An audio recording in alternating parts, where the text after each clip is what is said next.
Thank you so much, Liz. All right, everyone. Welcome to today's presentation on pathways to midwifery in California.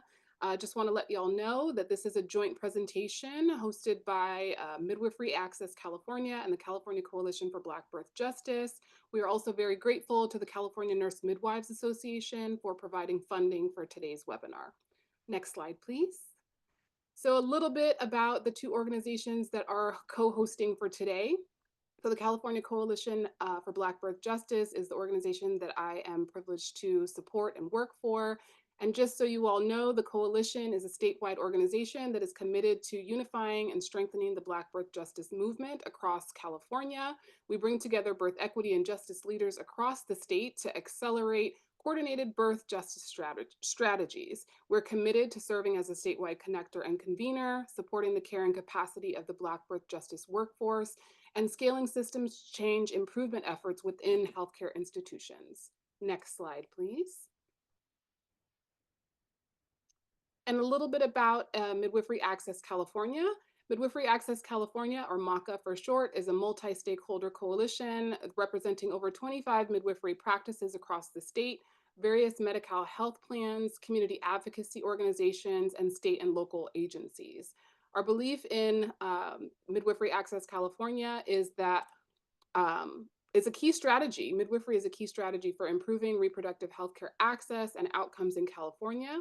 The collective goal of Midwifery Access California is to integrate midwife-led care into existing clinical practice settings and to amplify and expand community midwifery, specifically focus on communities existing in the margins with an initial focus on expanding midwife-led care in Medi-Cal. And with that, I am happy to pass it off to Kim to continue our webinar for today. Thank you, Isaiah. I'm excited to get started. Welcome, everyone.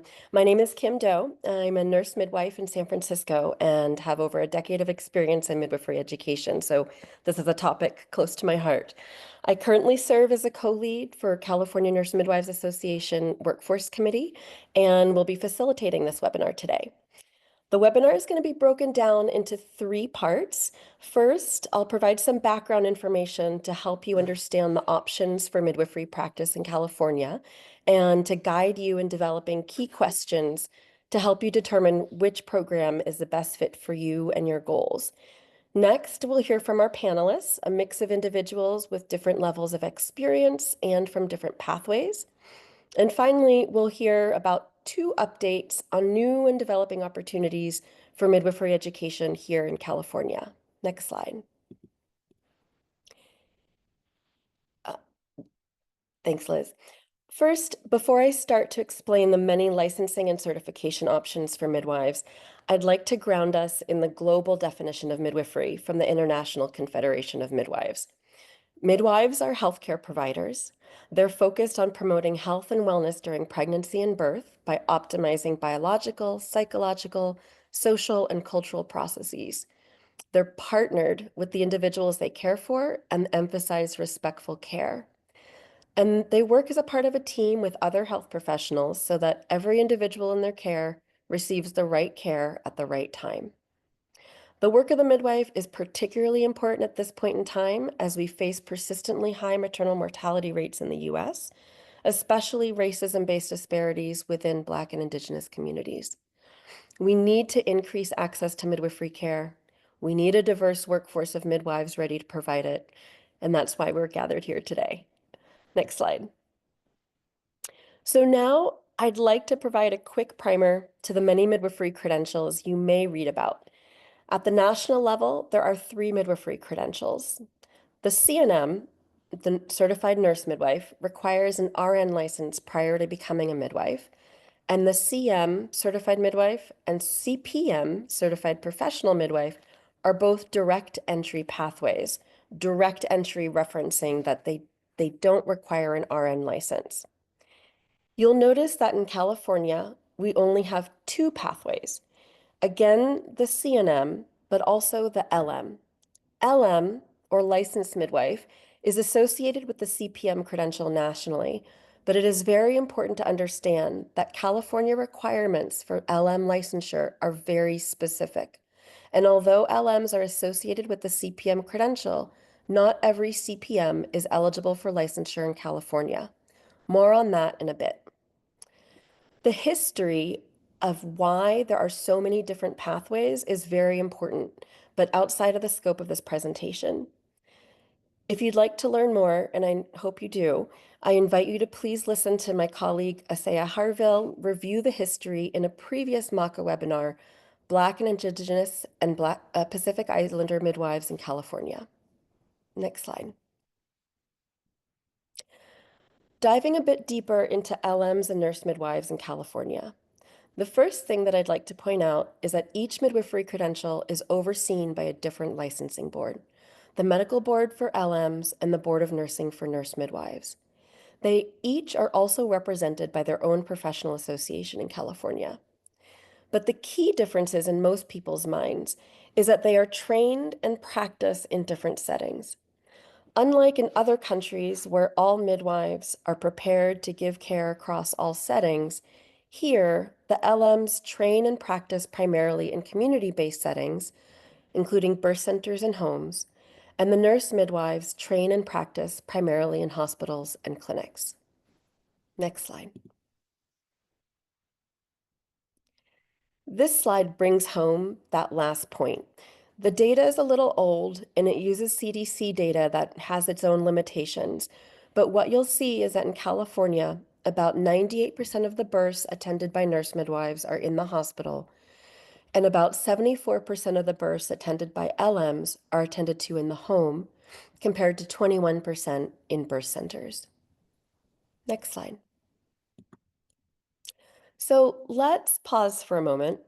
For the aspiring midwives in the Zoom room, I invite you to consider that it is the year 2029, and you have just completed your midwifery education.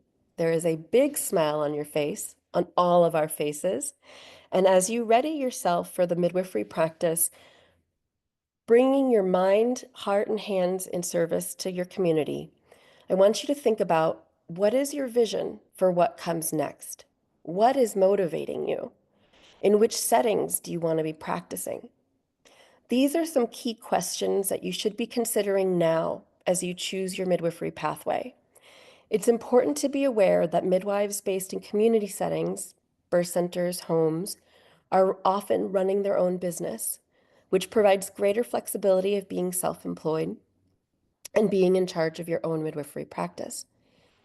Being employed by a clinic or hospital, alternatively, provides a trade-off between higher earning potential and a more regular schedule, with the potential of less institutional support for a midwifery model of care.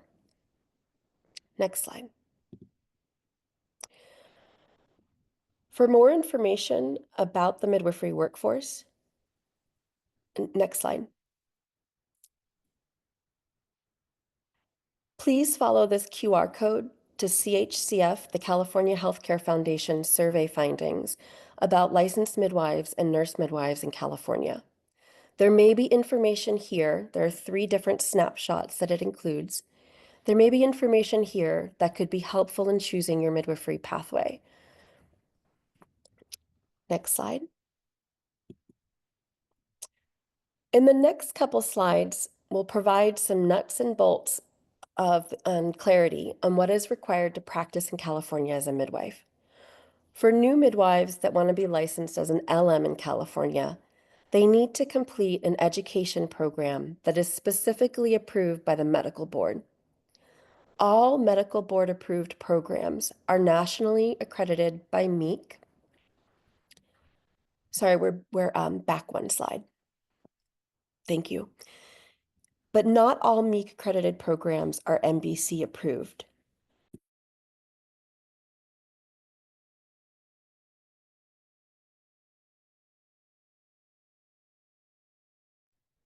After completing the education program, the individual also needs to pass the NARM National Certification Exam.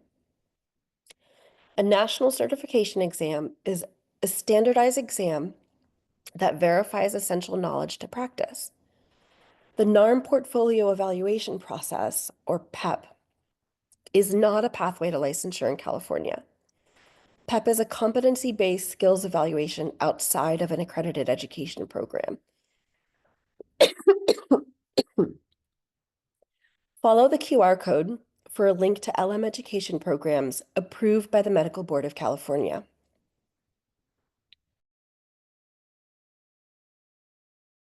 Excuse me just 1 second.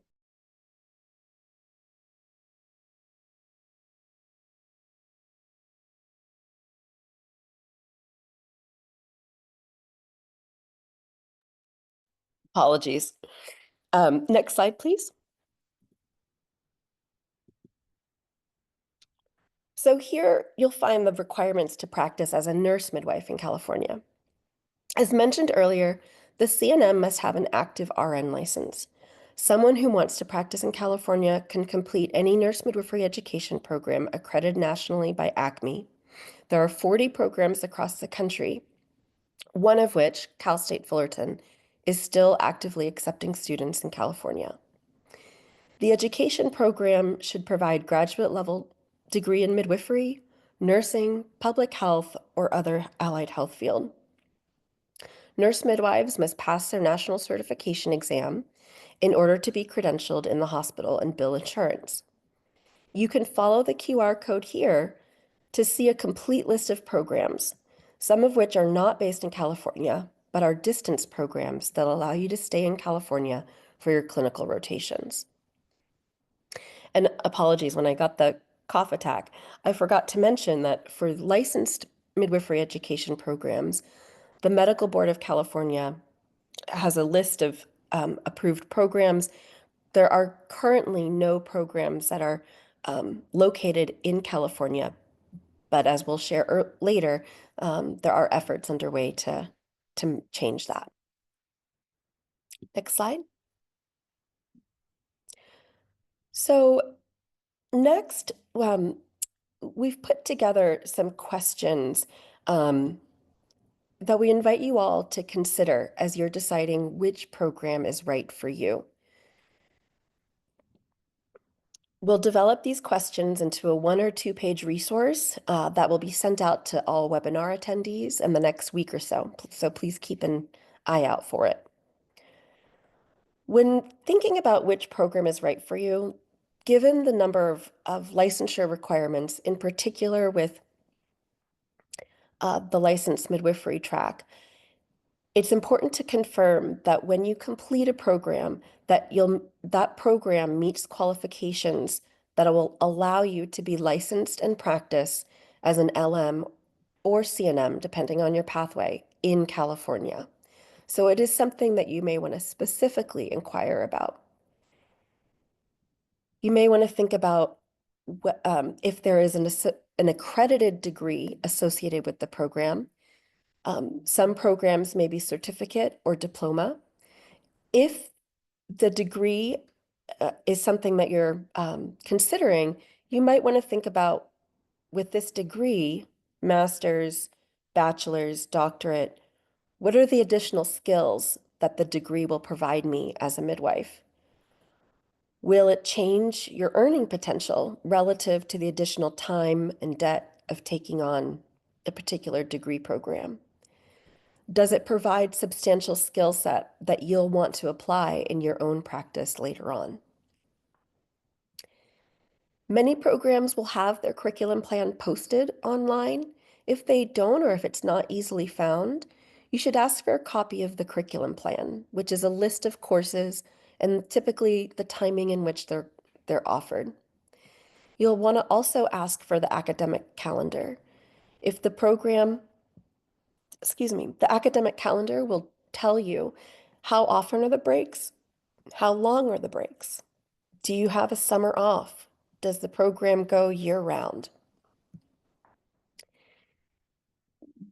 When you're approaching the program directors or staff, you should also ask about support systems in place for students. In particular, are there meaningful support systems in place for BIPOC and/or queer and/or disabled and/or first-gen students? And how much time are students expected to dedicate to school? Every program is different. Most programs have full-time options. Some programs have a part-time option. What does that actually translate to in terms of hours per week? How much time are you expected to spend on each course that you take? How many hours a week does the program expect that you'll be studying for your course? How many hours per week does the program expect that you'll be in clinical care? Is it a program designed for students that are also working? Is there flexibility for working? And how long do most students take to complete the program? Um, does, do the majority of students complete the program within the set time frame, or are there a number of students that need longer time frame to complete the program? Starting your journey into midwifery, of course, is a very big momentous step in your own personal life.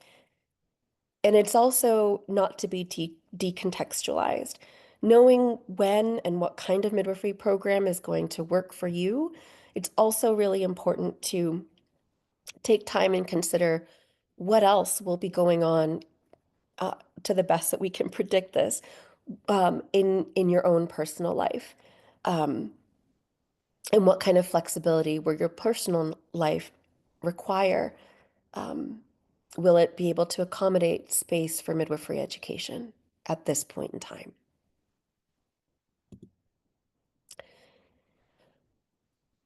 Next slide, please.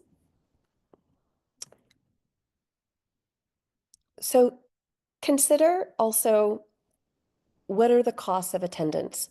That includes tuition and fees, but also books and supplies, stethoscope. Sometimes you'll need to pay for your own travel costs. How far will you need to travel from home to where your clinicals are? If you're in a distance program, how often will you need to travel to campus for intensives? How much will that cost? Will you have to pay for housing? Ask programs, what are available funding sources? Are there scholarships and loans available from the school? Can they point you to a resource um, about scholarships and loans from private associations or organizations? And I will share one of the resources we'll be preparing for you after the webinar is a list of scholarships and funding sources that are available to midwifery learners. Thank you to our panelist, Nicole Dumaine, for putting that together. Of note, most LM programs are not eligible for federal student loans, and that's a policy opportunity at the federal level to have LM education recognized as eligible for federal loans. That said, sorry, um, we've talked a bit about clinical placements already. Clinical placements are a big part of midwifery education. Yes, you'll spend a lot of time in didactic learning, but or classroom learning, but most of the learning is going to happen in the direct care of individuals. You'll want to learn what settings is that clinical learning going to take place in. How are those placements arranged? Is the student responsible for the clinical placements? Is the program responsible for the clinical placements? And this is an important point because it does vary from program to program, and it is very challenging to find clinical placements on the part of education programs, but also imagine for a learner, that can be even more complicated for you to find your own clinical placement, not knowing as many of the clinical partners, perhaps.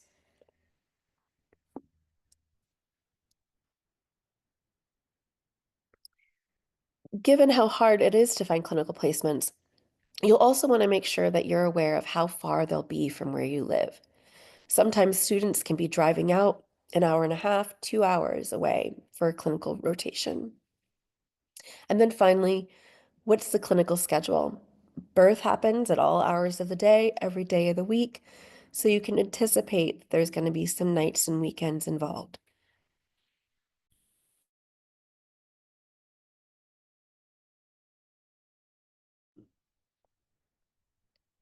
What is the program certification exam pass rate? As I mentioned, both nurse midwives and licensed midwives need to take national certification exams.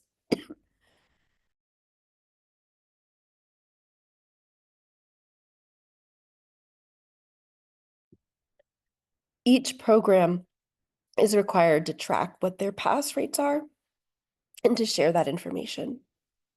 And finally, ask what kind of work people who graduate from the program are doing once they graduate. And perhaps even ask for alumni that you can speak to and hear about someone's firsthand experience in the program and whether they were able to get out of their journey what it is that you're looking to get out of your own. So with that, next slide. I'm really excited that we are going to be transitioning into our panel. And we have an amazing group of panelists today. We'll have them take a few minutes to introduce themselves. Liz, if we could take down the screen. And I'm going to start with Nakia Woods. Nakia. So hi everyone, my name is Nakia. I use they and she pronouns.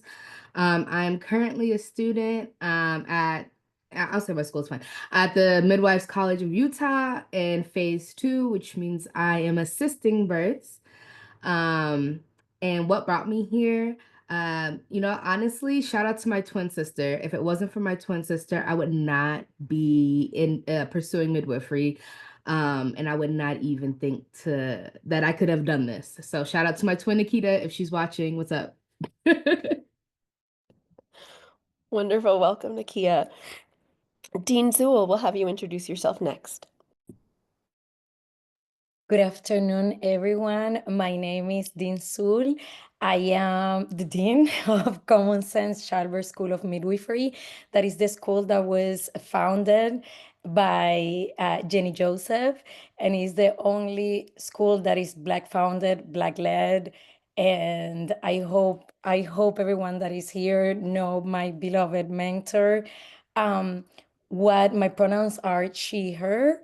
And what brought me here originally was my birth experience.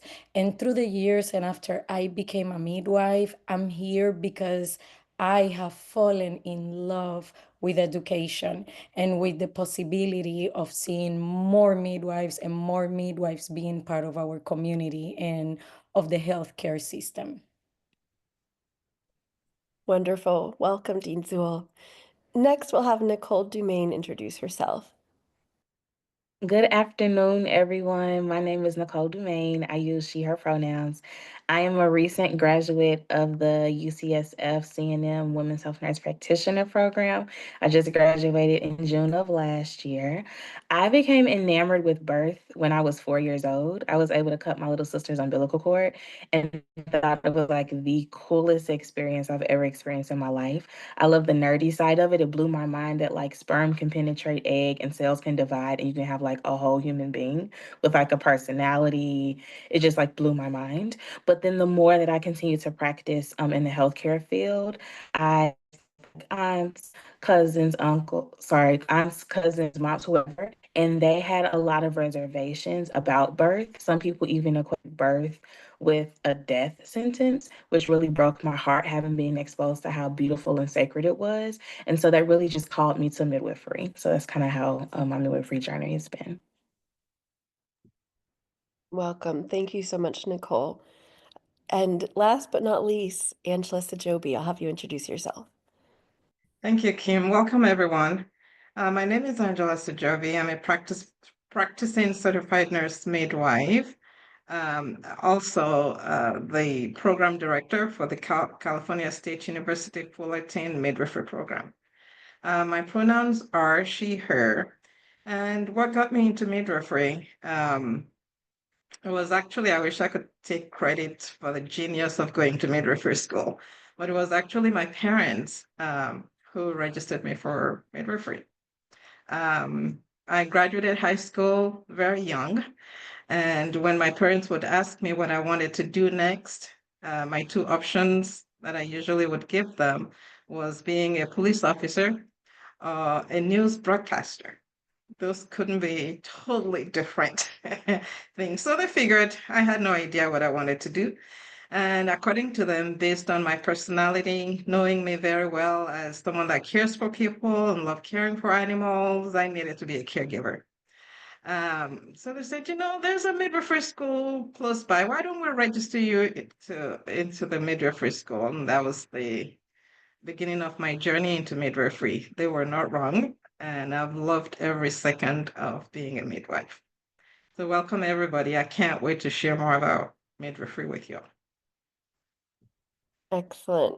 Thank you, panelists. Nakia and Nicole, I'm going to start with the two of you.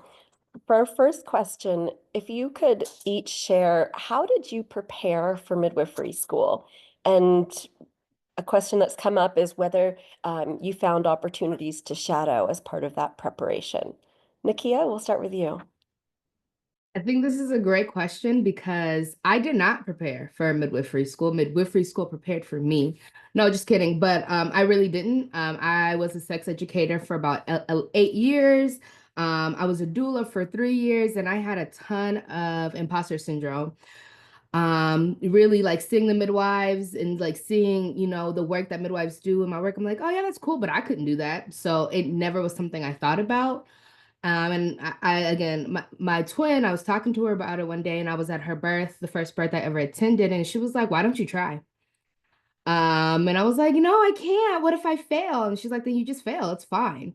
And so that's why I really give that credit to her. And so as soon as I decided, I applied to my school and was like, all right, let's do this. Let's try this first term and see if it still feels like this is where I should be, if this is what I should be doing. And it felt that way. And I like to share that because people think, oh, if I want to be a midwife, I need to have known it forever. I need to do all these things. I need to shadow all these people. No, sometimes you just need to try and just jump into it. And it's my 3rd year of school, and school is a system, but I've been loving this journey so far. Awesome. Thank you, Nakia. Nicole? I took the literal opposite approach of Nakia. I was a nurse for about 6 years. And as a nurse, I wanted to explore all aspects of care I thought I would do as a midwife. So I started off with a med-surg floor, got some basic skills there. And then I moved on to labor delivery, recovery, postpartum floor. And that was really awesome because it taught me a lot about labor. Oh no, I'm sure Nicole will. There we go. I'm so sorry. Nicole, we lost you for just a minute I there. am so sorry. There is a snowstorm where I am, so I apologize. Are we No back? worries. No We're worries. back. Are we good? Okay, Yes. good. And where we Sorry lost about that. you were sharing that you had done nursing in all the areas that you thought would be relevant to midwifery work. Yes.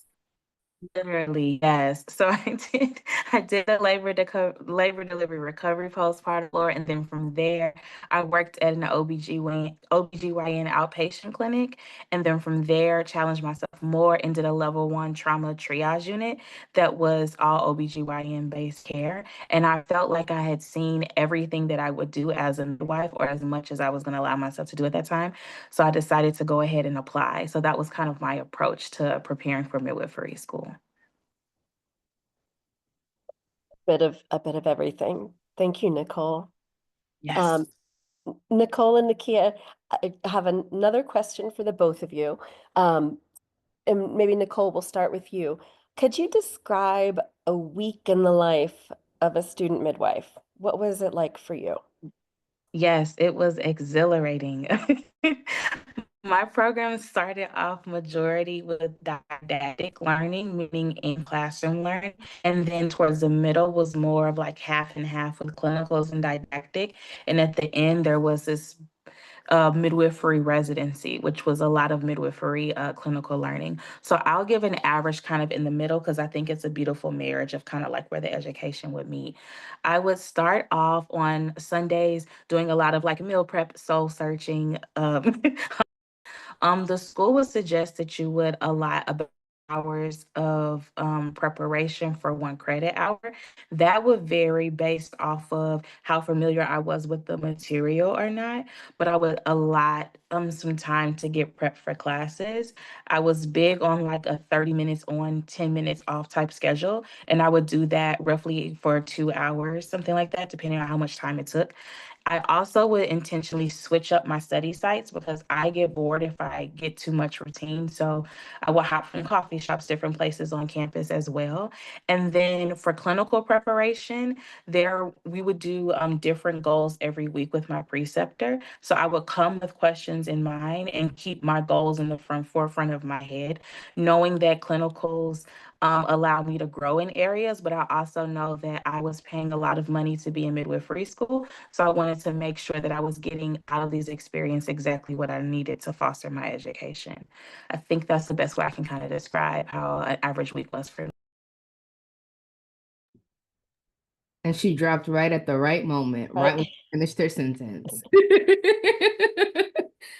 Nikia, how about for you? What's the average week like for you? Yeah, I'm in it deep. So I will say this. I currently am a full-time student. I have a 40-hour-a-week job, and I am in my clinical placement.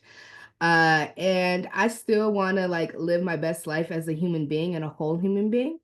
So that means I start my day every day at 5 a.m. I'm up and I'm out of bed. I am meal prepping every Sunday so that I have breakfast. So it's something I don't have to think about.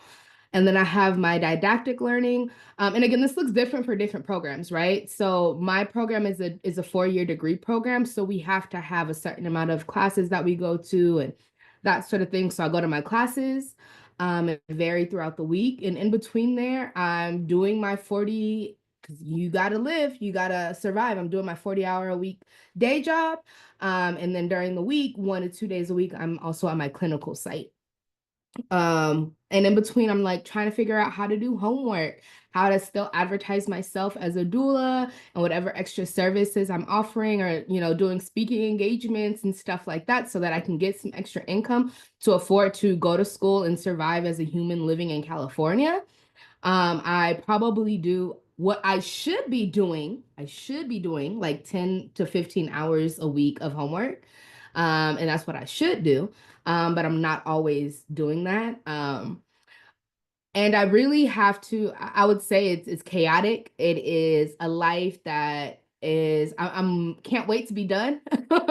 But I have to organize my schedule. I have to have everything on my calendar so I'm not missing things. And as you're a student, you really learn after that first term or after your first time being a midwifery student, you learn what your systems are. So that's my biggest advice. I figured my systems out like month 1 because I was flailing and trying to figure everything out. And then I also just want to plug in. I also make sure that I have time to be a part of different organizations and going to skills days and getting whatever hands-on opportunities that I can get because my school is distance learning. And so those are, again, it's a lot. I sometimes feel like, how am I doing this all? How am I like surviving? But I know that midwifery school is a short few years. And this is a lifetime work of love. Wonderful. How are you doing it all, Nikia? We will find out. Um, Thank you, Nikia. Thank you, Nicole. I have another question, Nicole, for you. One of the things that we had wanted to talk to our audience about is practical advice on how to approach funding for midwifery education. What could you share with the audience about considerations to fund midwifery education? Yeah, definitely. That's very important. I was fortunate to get $80,000 of scholarship funding outside of my school when I was in midwifery school. And I really just made it my job. So I started off with just using the internet, basic general Google searches, Black Midwifery Scholarships, California, grants, midwifery scholarships, etc. And then from there, I started to develop a Google document, and it would almost be like it was broken down by month. So I would have the due dates of all of the scholarships, have everything due. And then from there, after I did a general Google search, I would go to the websites of actual midwifery schools. Sometimes schools will have just resources already there for you, so you don't have to invent the wheel. And then from there, I would get an idea of what the scholarships were looking for in terms of like essays. A lot of them are like, what brought you to midwifery, et cetera. And so I, um, I would tweak my admission essay to fit is it 500 words? Is it 250 words? Is it 100 words blurb? But I would have the bones of the questions that they were asking me already set up. And then from there, I just would put alarms on my Google Calendar and start applying. The unfortunate news is that there's only one CNM program that's actively accepting students at this time. But the fortunate news is that there's only one CNM program in California that's accepting students at this time. So when you think about the pool of like applicants for these particular California related CNM programs, it's like your classmates or the person underneath you. So I kept that in mind and knew the money was out there and just went for it. Great, thank you, Nicole. And for folks who didn't see the chat, Nicole has graciously shared some resources that we'll be sending out to all webinar attendees after the webinar. Dean Zuhl, are there considerations about funding from the CPM pathway that you'd like to share? Absolutely. So right now like you mentioned before, a lot of the midwifery programs do not have federal funding. Now there are different ones, like if a university is Title IV, like the one that I believe Nakia is, they have that option. But if not, through the year, there are different independent organizations that support and that offer different grants for students that are in midwifery programs. We are going to share them in our website. Right now, I don't have all the names because they're different. Like some of them are only for BIPOC students. Some of them can be local. Like for example, in California right now, they may be scholarships that are going to be local. Like for example, our school is one of the schools that have one of the highest scholarships because we have private donors that specifically have said, we believe in what you're doing. So here, we're going to give you a scholarship for 3 students. For example, this year we had CVS donating 6 scholarships. And then we have private families, for example, that had care with Jenny in the past and that say, how can I help? How can I keep, what you're doing, your graft and the impact that you're doing there? So they are independent people. Sometimes we receive them, and then depending in the school, they may have other opportunities that they offer. Thank you, Dean Zuhl. And it sounds like that's another opportunity for policymakers that are joining us today, the consideration of the great need for funding support for midwifery learners. So I'm going to shift our panel questions a bit to Dean Zuhl and to Angela. I'm first wondering, in your opinion, what qualities does a successful midwifery student have? And Angela, why don't we start with you?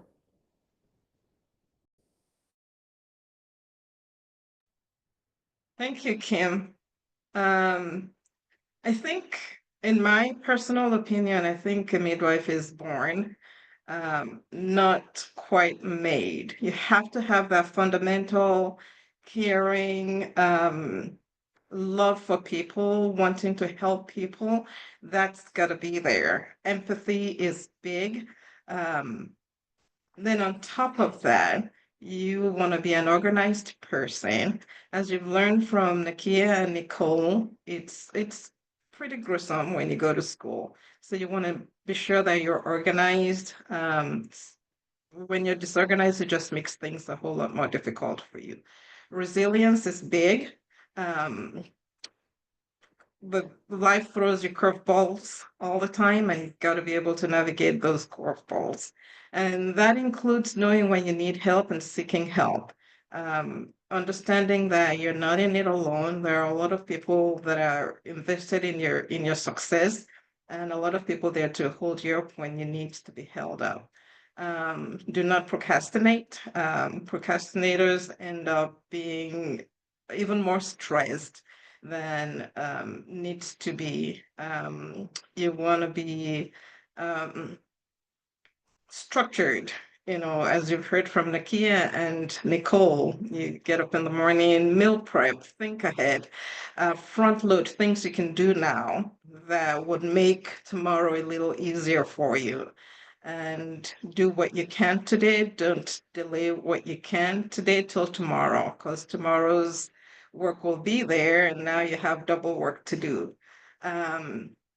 And really be interested in learning, and knowing all there is to know about what you've set to do.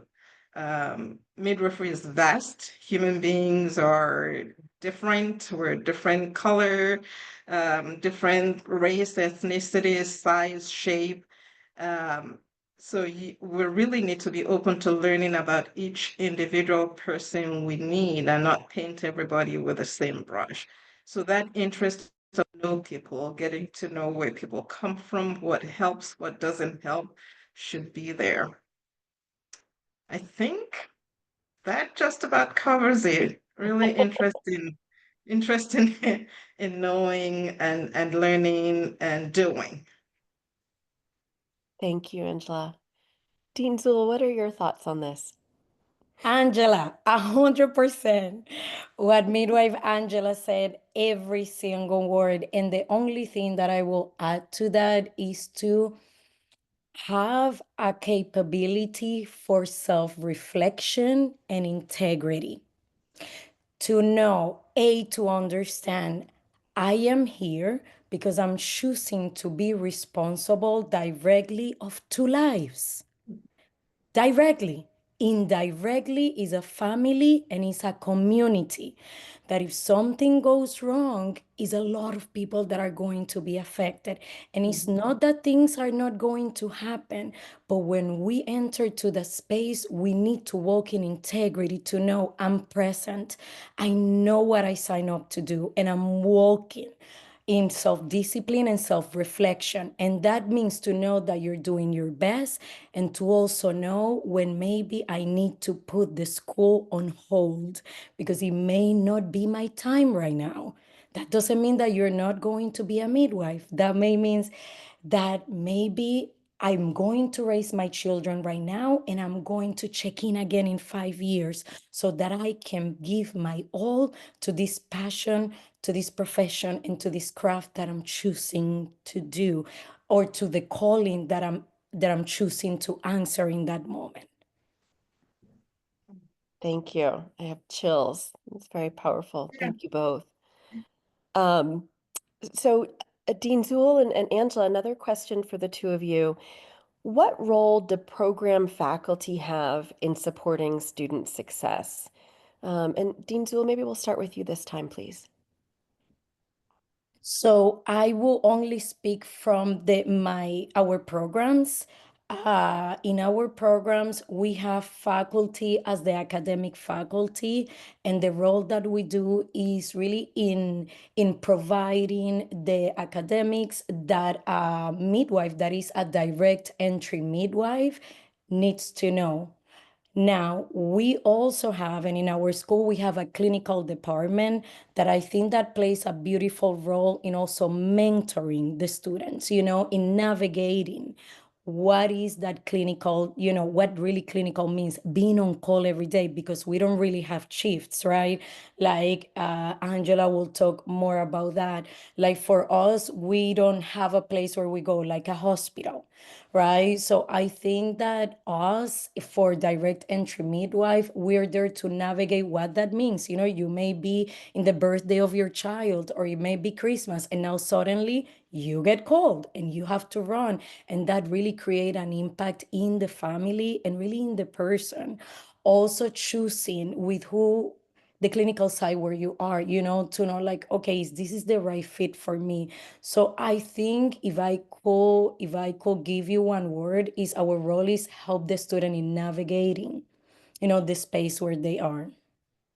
Mm, great. Thank you so much. Angela. Yes, everything Dean Zul just said. Plus, in our program, the faculty is pretty much not just your instructor, but we're there to make sure that you succeed, whatever that looks like. Again, as I mentioned before, everybody is different, and we just individualize how we approach helping each person out. So for someone, it may be just a pep talk of, oh my gosh, life is so difficult, and we'll sit and just cry together, talk together a little, you can do this. So, and for that person, that may be all it is. For somebody else, it may be, okay, let's sit and figure out how to make life work a little better for you. Here's a resource over here, here's a resource over there, let me refer you to this person, kind of thing. For others, it could be just really sitting and mentoring them and guiding them in different ways, in clinical, didactic, anything that it takes to make sure that this person succeeds.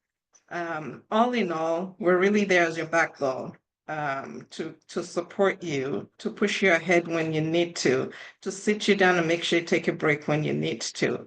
Anything we can do to just make sure that you succeed. Thank you, Angela.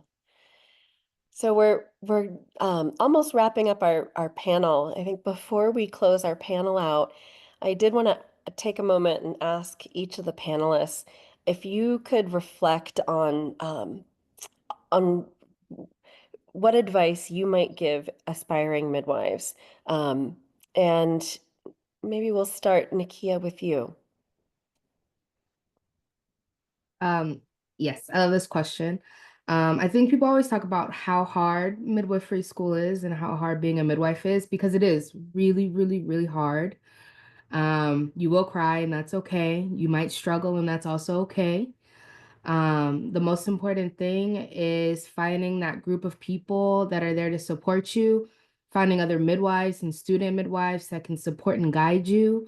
And like finding people that hold your identities as a Black, queer, non-binary person, who exists in a very this is a very gendered role. This is a very gendered, pregnancy is a very gendered experience.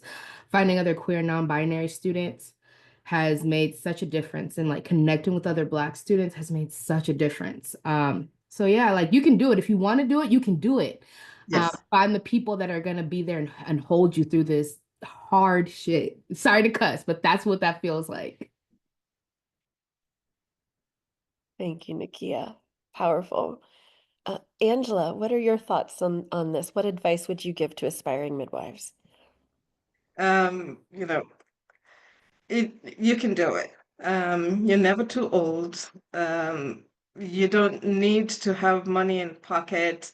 All the things that you think are in your way right now, holding you back from making that decision to do it, are really non-existent. Step into it and you'll be amazed at how much help is out there, how much support is out there. And don't be afraid to reach out and say, hey, I need help with this. I need guidance in this. Can I have more information about that? For me, whether you come to our program or not, feel free to reach out and say, hey, may I pick your brain about something? This is what's going on. And always be, a few minutes to discuss and help figure out, help you figure things out, or refer you to people that may be able to help you. But I think the most important thing is to stay focused. Don't let anybody tell you you can't do something. And speaking from someone, and I've seen a few questions in the chat about, I have 7 children. When am I too old to do it? I my children. I took time and raised my children and went back to school after 40. And I heard a lot of people saying, "Why are you doing this? You're gonna have so many bills, and you only have so many years to work. What are you doing this for?" I had a goal in mind. I was already a midwife. I was practicing as a midwife, but I also wanted to teach. And I knew being able to teach would require me to go back to school. That was my goal. That was my lifelong goal. And I set for that goal when I knew the time was right. And I was the oldest in my university, graduating with a PhD. And they made mention of it at graduation, and I was proud to own it. But my point is, no matter how many children you have, no matter how many years you have left to work, no matter how much money in your pocket, keep your eyes on the goal. There is always help. You just got to go out there, look for it, follow the path. And it's not going to be easy. Nothing good comes easy, but it is definitely doable. And there are people that will support you. I am one of those. So feel free to reach out if you need anything, be it advice, information, I will always be there. Wonderful. Thank you so much, Angela. Nicole, same question. What advice would you have for aspiring midwives? For me, I would say remember your why. So, what was it exactly that brought you to this work? Especially being so fresh out of midwifery school, that's something that kept me going quite often. I'm not playing about doing this for Black people. So, many a times I will reflect on what called me to this work. I also felt very empowered learning more about the history of midwifery in America. It completely eliminated all imposter syndrome for me because it didn't feel like I had to remember what I brought to the table when I am the table, when I built this table, when this table is mine. I never had to question my seat there because it was returned to a work that inherently belonged to me. So it eliminated all imposter syndrome for me. Also, great advice for me that got me through was to be the most kindest, gracious, just like to myself, known to mankind. I would almost practice like toxic positivity. If I went into a room and I introduced myself and did some hand hygiene, I felt like I crushed it because every day I knew that I knew exactly what it is that I needed to know to get me through that day of midwifery school. And that day was going to lead to tomorrow where I would know exactly what it is that I needed to know to get me through that day of midwifery school. I can't learn from a negative mindset. So if I felt like I made a connection by remembering a patient's grandmother's name or made a connection by, calling out the time of the birth exactly how the patient wanted me to, those little things are what matters. And those little things and valuing those little things can't really be taught. The skills are going to come with time. And I got plenty of time and plenty of opportunity to master some skills in midwifery school.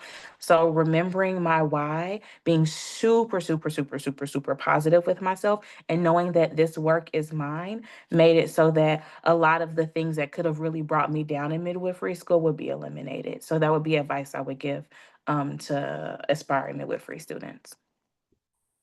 Excellent. Thank you so much, Nicole. Dean Zool, have you share the last word here?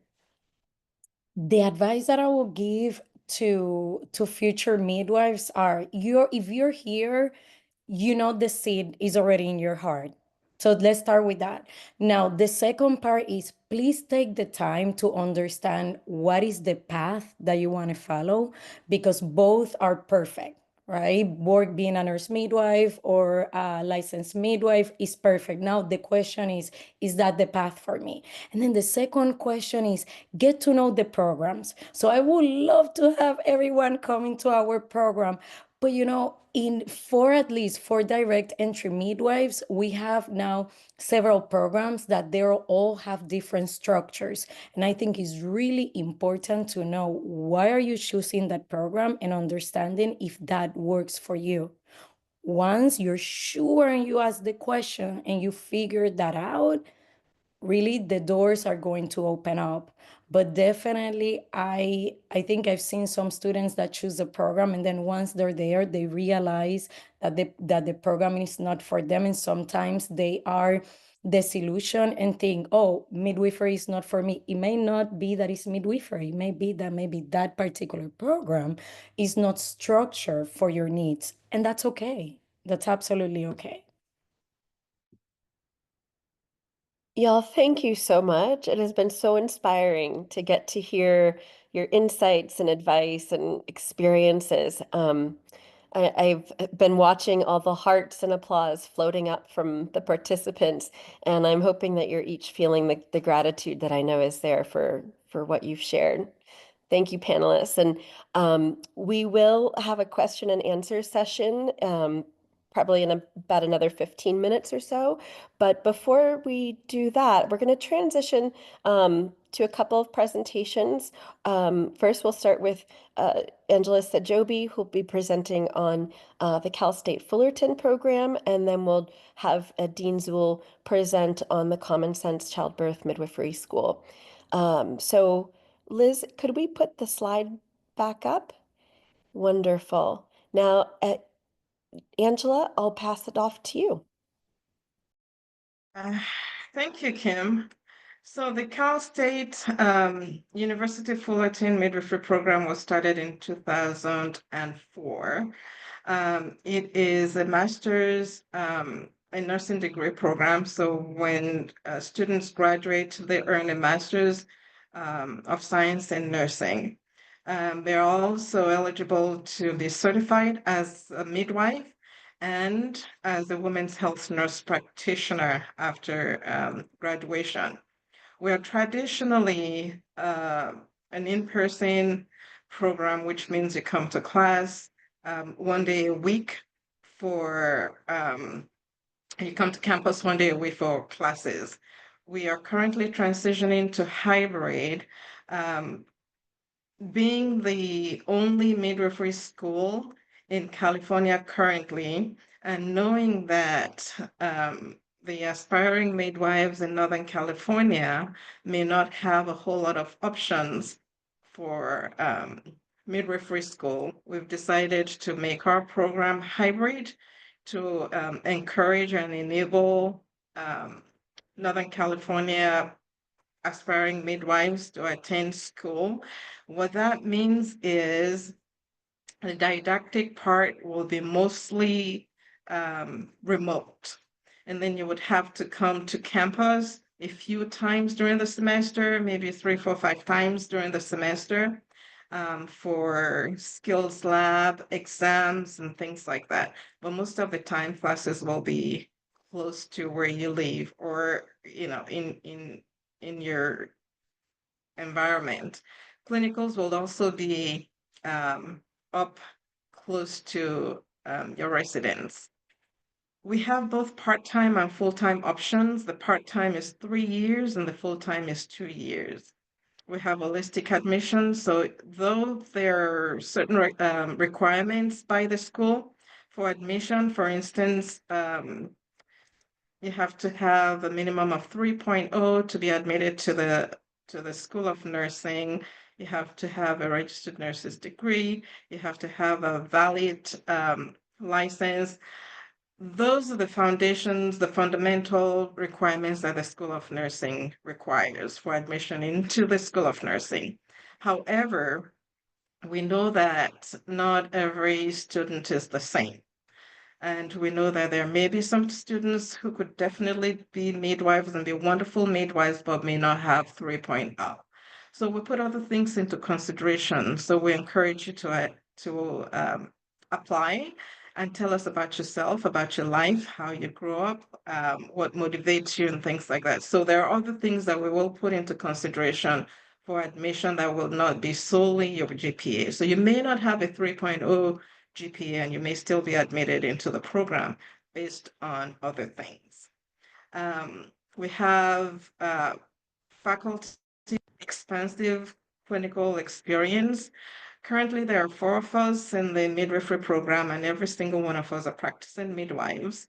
And I think the one with the least amount of experience has 12 years experience. So you're working with really experienced midwives, and a lot of us precept also.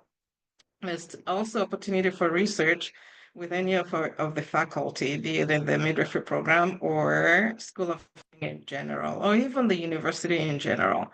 So you may be invited to participate in research, or if you have research ideas, we can work on it together.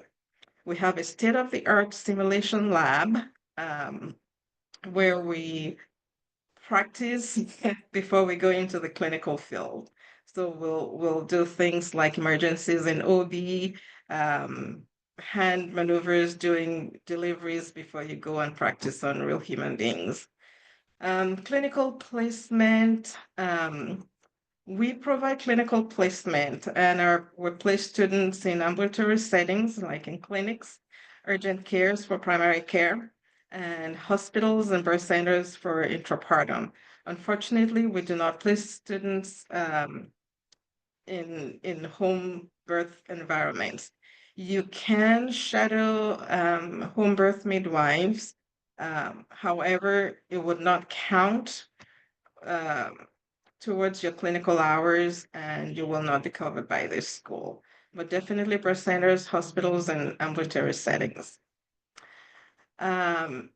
We are really invested in making sure that our students succeed.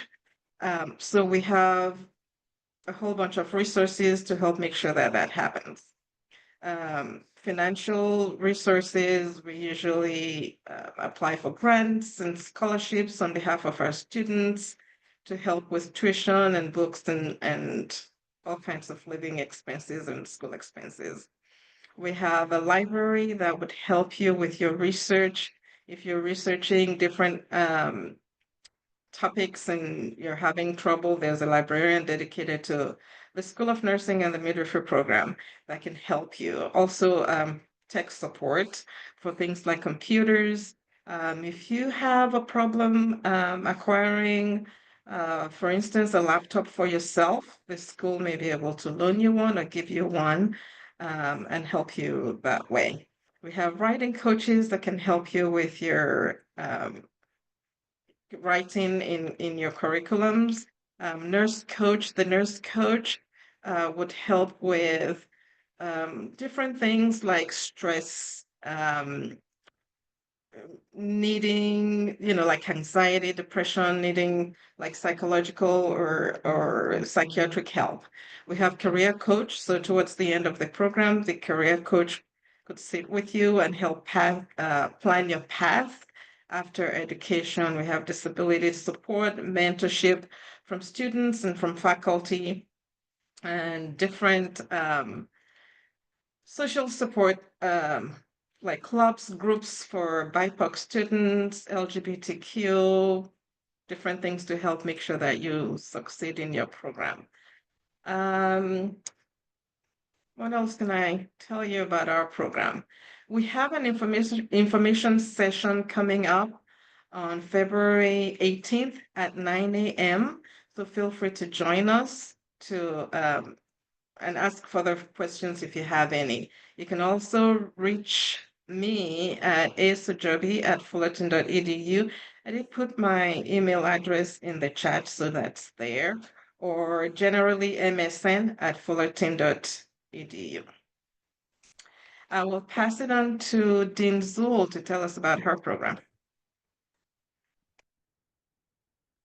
Thank you, Angela. Our program, so right now it will be the first time that we will have our school in California. The school was founded in 2010, so we've been around for around 25 years, but mainly have been in Florida. 3 years ago, we became a hybrid program that is nationally accredited. So right now we are located in around 20 states that we have students.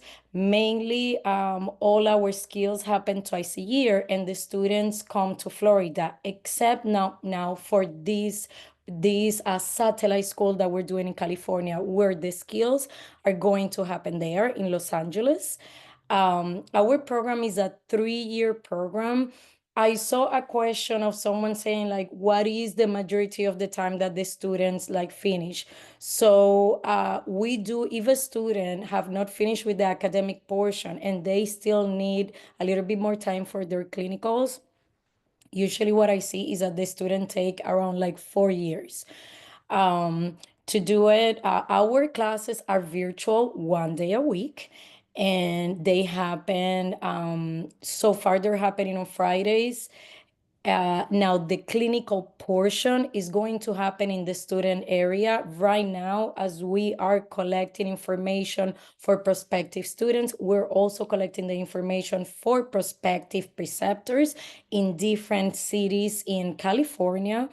The tuition is $40,000. At this point, we do not, as of today, we do not have, we don't have a financial program, but we are in talks for hopefully getting scholarships, an amount of scholarship for students. We also, as a school, try to do our own part so that we can divide this portion in around 3 years for the students, so that is not as impactful for our students.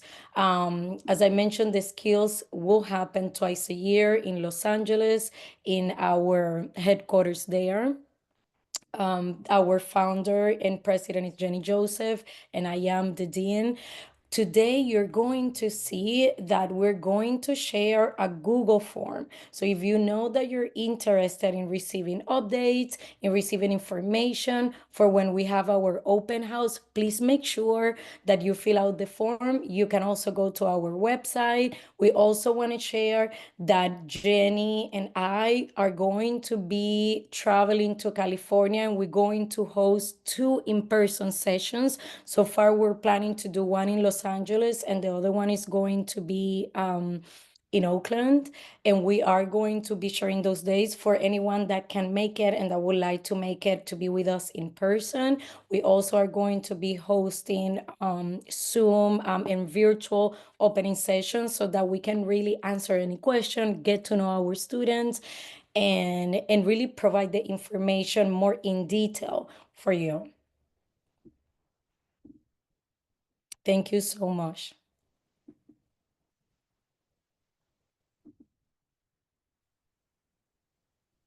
Thank you, Dean Zul. Liz, could you move forward one slide so folks can see the... Great. And I think we put the link to the form also in the chat for Commonsense Childbirth. Wonderful. So we're going to transition. We have 20 minutes for questions of our panelists. I want to invite our panelists to come back online to help with answering questions. And I'm wondering, Liz, if you or someone else in our behind the scenes could help navigate the questions that need to be answered still. I think one of the questions that I inadvertently said I was going to answer online, which I just want to make sure everyone has heard, is that there will be recordings. We can put the links into the chat again, but the recordings go up on the Midwifery Access California website and also the Midwifery Access California Zoom. And then I think there's a lot of questions that have been answered in the Q&A that might be actually helpful to hear people respond to. The one question that hasn't been answered that I think is a good one that's probably for Nakia and Nicole is, how did you navigate completing prerequisite requirements before applying to midwifery school?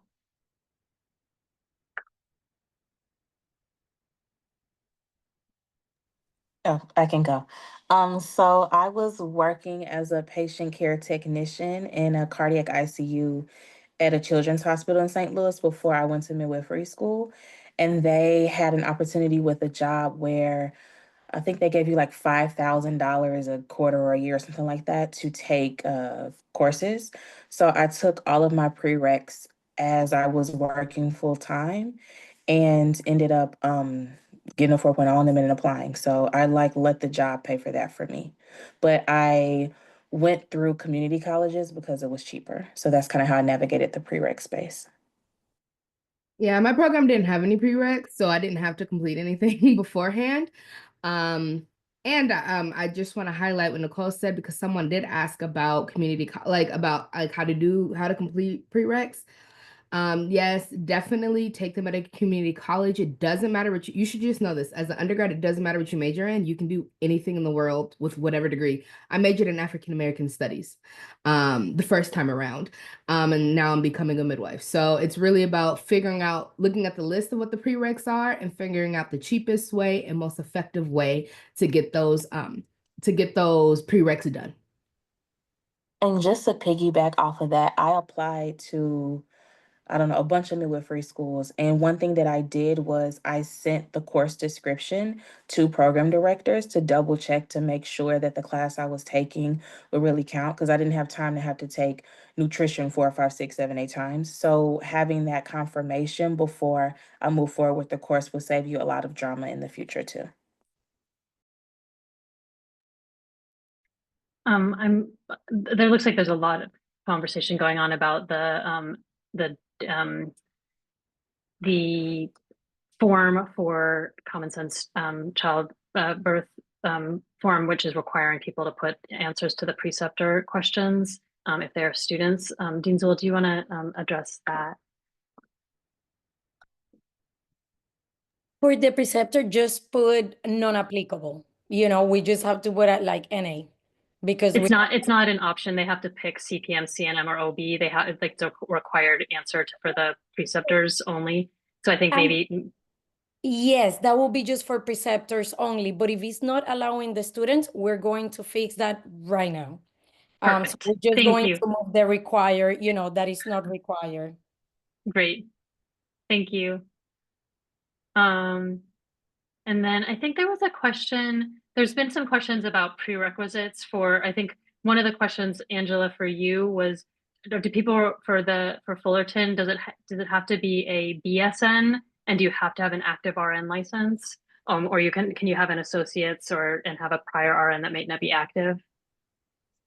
Yeah, since it's a master's program, you have to have a BSN and an active California license, because most of our students are placed in hospitals. So you have to have a active California RN license. And then Nakia and Dean Zulgeil, I saw Nakia actually answered this question online, but I think there was a question of, do you have to have a bachelor's degree? Does it matter what kind of bachelor's degree you have? Can people have enter midwifery school with a high school diploma? Mm-hmm. So yes, they do not need, because it's direct entry, they do not need to have a prior degree. Definitely a high school diploma, and we definitely have some prerequisites that we already have in place. And then in the next month, as we just last week got our first pre-approval from the medical board, and we're waiting in this next month to see if it's anything else that they're going to require of us. To give you an example, in Florida, our students are required by Florida to have math, to have English, and to have anatomy and physiology.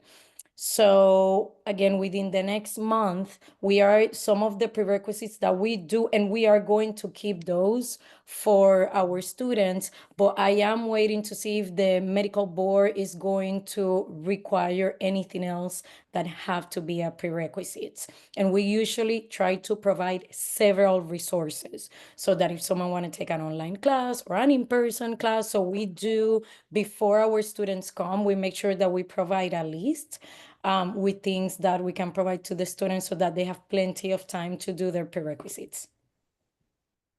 There was an ask for the attendees, if you're open to it, for sharing your contact information. So for those of you that are open to being contacted, if you would be willing to put that in the chat.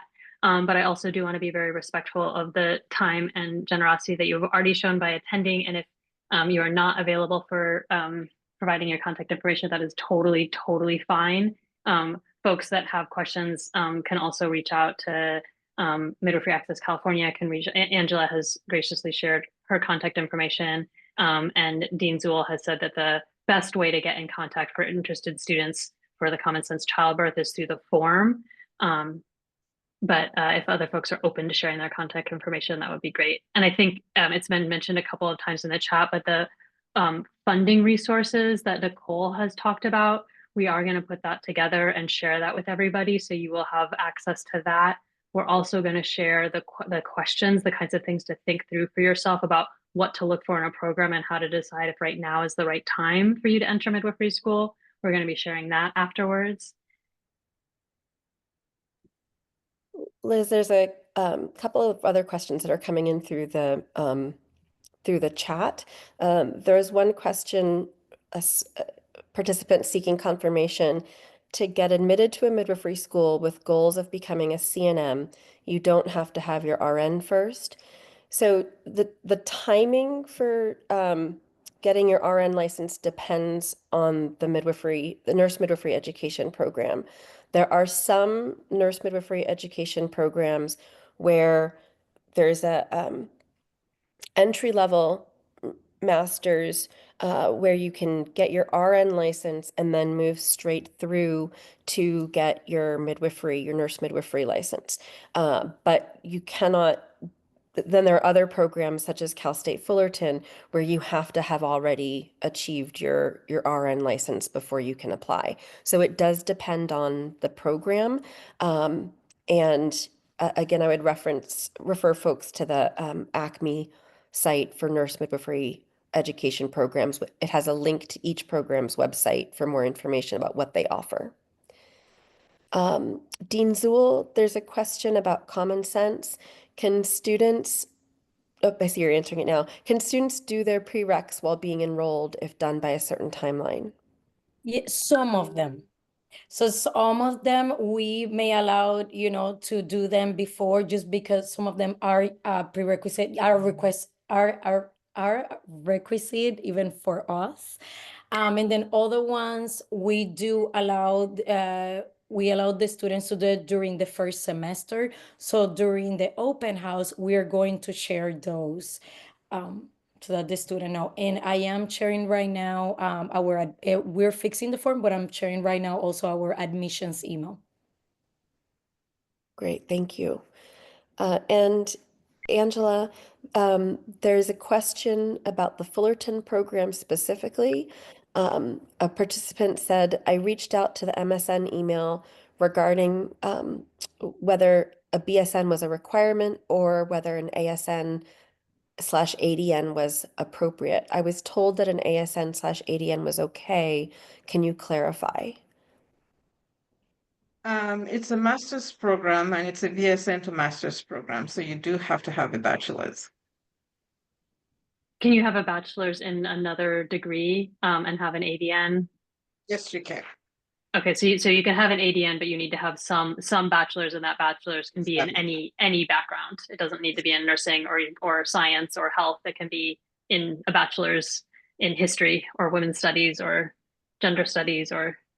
Yes, in the case of a bachelor's that's not in nursing, there will be an additional class to kind of catch the person up to the people that have bachelor's in nursing. That's it. And then there was a question that Nikia answered that had come through for Commonsense. It was, is Commonsense MEEC accredited, and will it be accepted by the California Medical Board? Mm-hmm. Yes, we are MEEC accredited and we're already being pre-approved for the medical board. I only know that because I have friends that are literally in the program in California right now. So I was like, yes, it is. There is a question I just want to answer because I do have class right now, pretty soon. Someone asked about preceptors, and it's something that came up earlier. I will say that finding a Black preceptor is very difficult because there's not a lot of Black midwives in general, and that's for CNM and CPM, especially in California. My preceptor is not a Black person, and I'm okay with that because my preceptor is great, and I'm not just saying that because she's on the call. I think the thing that's important is once remember that not all skin folk is kinfolk. So just because a person is Black or the same race or has the same identity as you, that does not mean that you will experience less harm when working with them. I chose to work with me and my preceptor chose to work together because we're values aligned. And I felt like I could really trust I could really trust I know what her values are. I know how we interact, and I felt like we could trust and communicate in a way that was effective.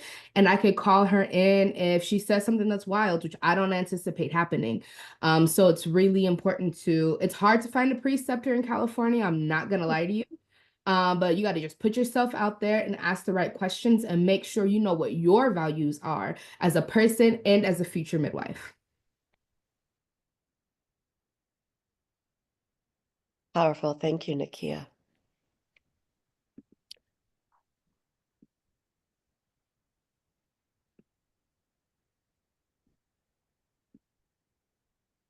Dean Zuhl, there's a question for you.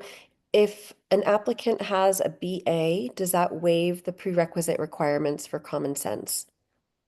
It depends of what are the prerequisites. For example, we require a doula certification, a list of a doula workshop, childbirth education, and a few other things that sometimes depend of the BA. The person may not have them, that are maybe more geared to the midwifery world or to the birth world. So it depends of them. Maybe math, English, and ANP. Yes, will be accepted if the students have those. Absolutely. Anything that we are requiring, if someone took them before, absolutely. It sounds like being a doula or having some doula training is required for Commonsense. It is not required, I don't believe. That's what Diki is shaking their head, but I thought that's what Dean Zuhl just said, was having taken It's required doula. for that school, but it's not required. I was shaking my head because it's required for all schools. Sorry, that was what I was exactly where I was trying to go, was that I know it's not required for Fullerton, and I know it's not required for all LM schools. And then I was actually going to go back to you, Nakia, because I know you are a doula, and I think that I wanted to set the frame that it's definitely not required for all schools. But I was curious if you think that having been a doula before entering midwifery school has impacted you, and what you think about the doula to midwifery pathway. Yeah, there are some people that are very anti-doula to midwifery pathway. I am not. So I became a doula. I think that being a doula honestly hasn't been like the thing that has helped me be successful in midwifery school. I think what's helped me be successful in midwifery school is, for me, like, I've always had jobs with the on-call lifestyle. Having a partner or a community that is like supportive of you having an on-call lifestyle. And honestly, like, being business and tech savvy has been the most helpful for me. I think if you've never attended a birth, you just need to go to one. Find somebody that's pregnant, that's having a baby, and go. And people are doulas all the time and they've never done a training. Like, are you able to provide care? Are you able to be compassionate? Are you able to show up for the people that need to be there? That's just as important as saying, oh yeah, I was a doula for X amount of years. Yes. And there was another question that said that it was hard to find folks of color in California, that they have to be preceptors. My advice to you is to go to birth work, midwifery events in your locality. Just start showing up so people know your face, and then ask those folks. Like, that's how I got connected with my preceptor. I talked to another midwife and I was like, hey, this is what I'm looking for in a preceptor. Do you know anybody that might fit? Do you know anybody that might be able to support me? Building that community now is going to be helpful when you're trying to find preceptors to work with. Is it possible for me to piggyback off of that? So I'm from St. Louis, Missouri originally. I knew not a single soul in California when I went to midwifery school. I think one thing to consider too is it kind of piggybacks on like who's in control of your program. I was very vocal about wanting to work with preceptors of color, in particular Black midwives, and I got the opportunity to work with 3 of them. I learned things that I wanted to implement into my practice, and I learned things that I did not want to implement into my practice. So I want to back up the whole all my skin folk is not my kinfolk thing as well. But it's totally fine if you have no connections whatsoever to California to put that responsibility, put that onus, ask that question when you're considering programs as to what exactly do they have in place for students who are vocal about those needs. So I'll throw that out there too if you're in California. Yeah, and to Nicole's point, I'll add that there are some programs, and I know the program I used to work at, and Angela, perhaps maybe for Cal State Fullerton as well, we did not allow students to search for their own preceptors because there were some rules about it being the responsibility of the institution. So it is really variable too about, you know, how, whether it's, again, whether it's the learner's responsibility in the program or whether it's the school's responsibility. There's a question in the chat. How much does it matter where you get your degree in midwifery? Is it the better the school, the better the job? And I'll just make a comment on this. I think that what's important to know is that every accredited education program is required to provide you a skill set that is aligned with the role that you're preparing for, LM or nurse midwife. It doesn't matter who's delivering that, everyone who is accredited is required to deliver it. So you have the core, the the core skill sets. And I'd say that the important part of choosing the institution is perhaps not so much about the name, but the details of what that institution can provide, both in terms of support to the students, whether the coursework is, again, going to really prepare you for what you want to do outside of the clinical care that you're planning to provide. I would say it's my opinion that, the bigger the name does not necessarily equate to a better education. I wonder if others want to comment on that. I totally agree. I don't think the name matters. The type of education that will be provided to you and the supports that will be provided to you is important. And then most importantly is who's the learner. Two people can go to the same program and get totally different things from the program. So the learner has to be invested in learning and learning not just in class, outside of class too. So I don't think it matters the name, how big the name of the school is. I can third that. When I did my accelerated BSN program, I ended up going to like the number one ranked nursing school in the country. And I can definitely say that that doesn't necessarily, the rankings may not equate the experience for sure. There's pros and cons for both, but I definitely would say it's really about, what programs, like what do they have in store for to support you. I ended up losing my grandmother when I was in midwifery school, and I know without a shadow of a doubt, the support that I experienced at my program would not be available at a program that I went attended to recently, and that was like a make or break type of experience for me in terms of my midwifery education. So really getting a feel for the people and really getting a feel for the support that they have for students is super important. Oh, and also, there's no raise that comes with having a 4.0. When you get a job, they do not have you in a 4.0 tier midwifery class or a 3.0. Just get your degree. True. That's true. When you're transitioning into work as a midwife, what's important are your clinical skills. Thank you all so much. Nakia had to jump off already to transition to another meeting. To the rest of our panelists, thank you so much for, again, sharing your expertise and information about the programs. I want to give a special shout out to our background team from the California Coalition for Black Birth Justice and MACA. This has been a real team effort in putting this webinar together. The recording and resources will be shared with you all shortly. And finally, just a special shout out to Natasha Mevs-Korf for her initial help with planning, as well as LM's Rosanna Davis, Madeline Wisner, and Caroline Kusenza, who helped review the presentation for the LM regulations. Thank you all. Be well. Have a great rest of your day. Bye-bye. Please don't forget to fill out the evaluation.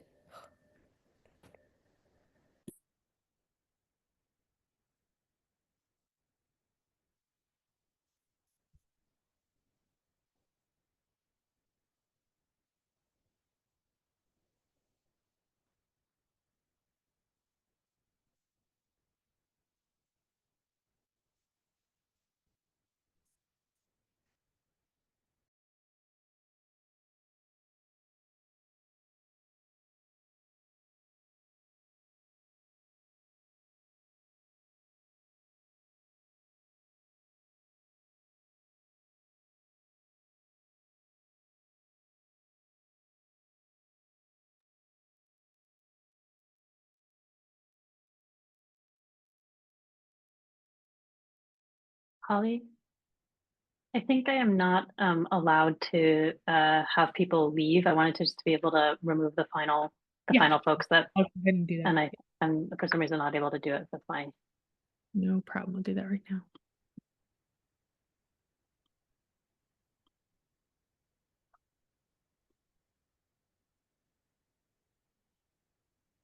And I'm going to stop the recording. Sounds good.